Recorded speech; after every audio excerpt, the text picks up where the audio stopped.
आदर्श शिक्षा निकेतन high school class 8। हमने history में एसएसटी में हिस्ट्री में अतीत भाग 2 में 2 लेसन कर लिए थे, आपका 8 और 7 और 8। ठीक है, अतीत भाग 1 में 1 लेसन हो चुका है, 2 लेसन करेंगे जिसका नाम है व्यापार से साम्राज्य तक। ठीक है, कि किस तरह से व्यापार से साम्राज्य तक लोग आए थे। ठीक है, तो आज हम पढ़ेंगे 3। ठीक है, तो आज हम पढ़ेंगे सेकंड लेसन जिसका नाम है व्यापार से साम्राज्य तक, कंपनी की सत्ता स्थापित होना। इस लेसन का नाम व्यापार से साम्राज्य तक क्यों है?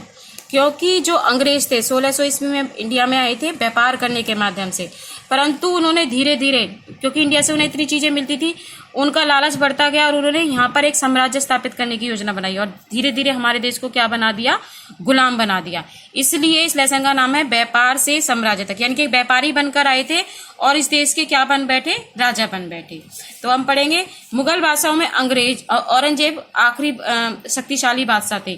तो ठीक है ना, जैसे 7th क्लास में आपने पढ़ा भाई, सबसे पहले कौन था? सबसे पहले था बाबर, मुगल जो साम्राज्य था। उसके बाद हुमायूं के बाद अकबर के बाद ये आए थे आपके जहांगीर के बाद ये औरंगजेब, शहंशाह, फिर औरंगजेब। ठीक है, तो जो ये औरंगजेब है, ये जो मुगल शासक का जो सबसे लास्ट जो मुगल शासक था, शक्तिशाली बादशाह था, उसने वर्तमान भारत के बहुत बड़े हिस्से पर नियंत्रण स्थापित कर लिया था। तो 1707 में उसकी मृत्यु के बाद मुगल जो है पूरे सूबे बड़ी बड़ी जमींदार उनमें ताकत दिखाने लगे थे। उन्होंने अपनी क्षेत्रीय रियासतें कायम कर ली थी। जैसे जैसे विभिन्न भागों में ताकतवर क्षेत्रीय रियासतें सामने आने लगी थी, दिल्ली अधिक दिनों तक प्रभावी केंद्र के रूप में नहीं रह सकी। ठीक है, तो 18वीं सदी के तक राजनीतिक स्थिति पर अंग्रेजों के रूप में एक ताकत बनने लगी थी। क्या आप जानते हैं कि अंग्रेज पहले एक छोटी सी व्यापारी कंपनी के रूप में भारत में आए थे? बताया था ना मैंने कि एक व्यापारी कंपनी के रूप में आए थे और यहाँ के इलाकों पर कब्जे में उनकी ज्यादा दिलचस्पी नहीं थी। फिर भी उन्होंने ऐसा किया कि एक विशाल साम्राज्य, यानी कि हमारे इतने विशाल देश के वो क्या बन बैठे?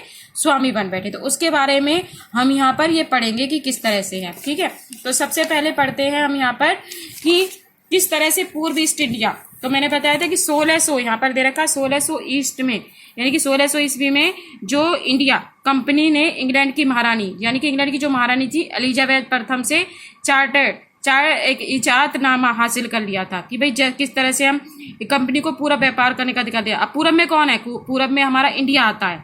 तो पूरब से उन्होंने भाई अंग्रेजों ने अपनी जो अंग्रेज थे कंपनी के, उन्होंने अपनी जो रानी थी एलिजाबेथ से ये लिया भाई, मांग की कि भाई जो हम जो पूर्वी देश हैं, यानी कि हमारा जो पूरब यानी कि भारत है, उनसे क्या मिले? हम व्यापार करने लगे। इस इजाजतनामे का मतलब यह था कि इंग्लैंड की कोई भी व्यापारिक कंपनी इस इलाके में जो ईस्ट इंडिया कंपनी से होड़ नहीं कर सकती थी। ठीक है, इस चार्ट के कारण जो कंपनी समुद्र पार करके नए इलाकों को खंगाल सकती थी, वहां सस्ती कीमत और चीजें खरीद कर उन्होंने यूरोप की ऊंची कीमत बेच दी, यानी कि यहाँ से भाई सस्ता माल ले जाते थे और अपने देश में उसे महंगे दामों पर उसे बेच देते थे। उस जमाने में जो व्यावसायिक जो कंपनियां मोटे तौर पर प्रतिस्पर्धा यानी कि जो कंपटीशन था उसे बचकर ही मुनाफा कमा सकती थी। ठीक है, तो इससे क्या हुआ था? लेकिन यह शाही दस्तावेज दूसरी यूरोपीय ताकतों को पूरब के बाजारों में आने से नहीं रुकी। अब क्या था? इन्होंने तो मांग की थी ईस्ट इंडिया कंपनी ने, परंतु जो और भी यूरोपीय देश थे अब वो भी इंडिया से व्यापार करना चाहते थे।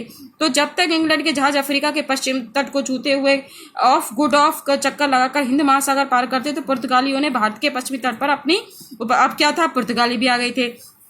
वे गोवा में अपना ठिकाना बना चुके थे और जो पुर्तगाल का जो खोजी, यानी कि क्वेश्चन आता है 1 नंबर में आपके कि भाई पुर्तगाल का जो खोजी यात्री था, यानी कि वास्को डी गामा, जिसने 1498 में पहली बार भारत पहुंचने की समुद्री मार्ग का पता लगाया। तो आपका पहला एक क्वेश्चन आता है कि भारत की खोज किसने की?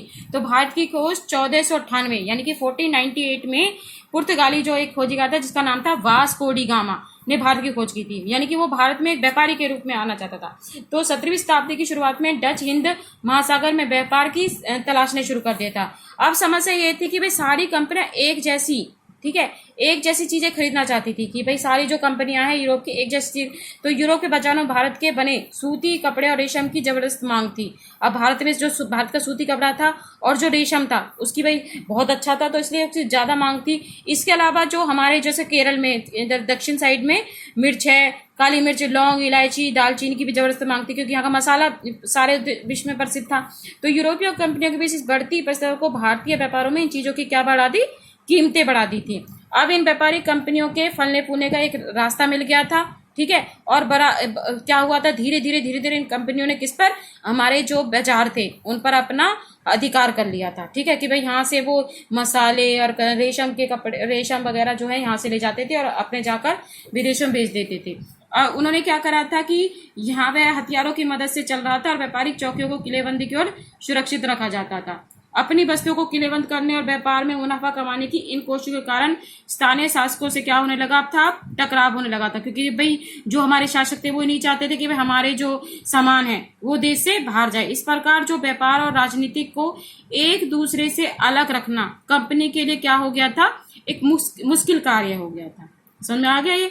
यहाँ पर इतना ही पढ़ेंगे, बाकी कल नेक्स्ट पढ़ेंगे। जैसे यहाँ पर दे रखा है, डेफिनेशन दे रखी है, वाणिज्य क्या होता है, एक ऐसा व्यावसायिक उद्यम जिसमें चीजों की सस्ती कीमत पर खरीद कर ज्यादा कीमत पर बेचना, ठीक है, यानी मुख्य रूप से व्यापार के जरिए मुनाफा कमा जाता है। यानी कि सस्ती दाम में चीज को ले जाओ और उसको महंगे उसमें बेच दो, तो उससे क्या होगा, मुनाफा होगा, उसको कहते हैं वाणिज्य क्या, ठीक है। उससे पहले जैसे आपने यहाँ पर पढ़ा, ये देखो एक ये पैराग्राफ दे रखा है, इसमें क्या है, जो एक कैप्टन है उसका, अंग्रेजों का, जिसका नाम है हडसन, ठीक है, और ये बहादुर शाह जफर है। तो उन्होंने क्या करा था, इसमें उनके बेटों की गिरफ्तारी कर ली थी, ठीक है। तो औरंगजेब के बाद मुगल बादशाह इतना ताकतवर तो नहीं रहा था भाई, तो लेकिन एक प्रतीक के रूप में मुगल बादशाह का महत्व बना हुआ था। तो सब क्या हुआ था, 1857 में ब्रिटिश शासन के विरुद्ध भारी विद्रोह शुरू हो गया था और विद्रोहियों ने मुगल बादशाह बहादुर शाह जफर को अपना क्या मान लिया था, नेता मान लिया था। और परंतु इस विद्रोह को भी कुचल दिया गया और कंपनी ने बहादुर शाह जफर को देश छोड़ने के लिए क्या कर दिया, मजबूर कर दिया और उनके बेटों को उनके सामने मार दिया था। तो ये अपने आज के लिए इतना ही। नेक्स्ट क्लास में यहाँ से पढ़ेंगे ईस्ट इंडिया कंपनी में बंगाल व्यापार कब शुरू हुआ, ठीक है। थैंक